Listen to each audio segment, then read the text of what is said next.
এই মিরাজ, আমি আলাদা যাচ্ছি, তোমরা আমার সাথে আসিও না। কিন্তু কেন?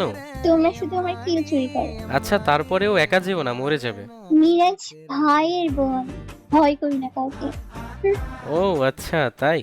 এই আমার এখানে এনিমি। আর ভাই বুঝলাম না, তোমরা খেলতে আসলে সবাই নিজেদের মতো করে খেলো, এক একজন এক এক জায়গায়।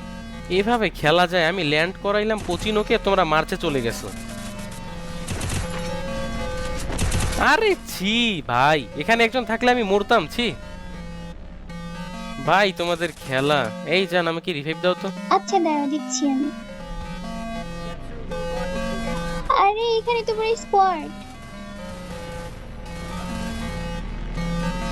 জান দেখো, ওরা আমাকে ইমোট দেখাচ্ছে। হ্যাঁ, তুমি তো মিরাজ ভাইয়ের বউ, কাউকে ভয় পাও না, এখন কেন হ্যাঁ? কিন্তু ওয়েট, ইমোট পর্যন্ত তো ঠিক ছিল, এখন একটু বেশি বেশি করতেছে। এই আমাকে রিভাইভ দাও তো। মিরাজ ভাই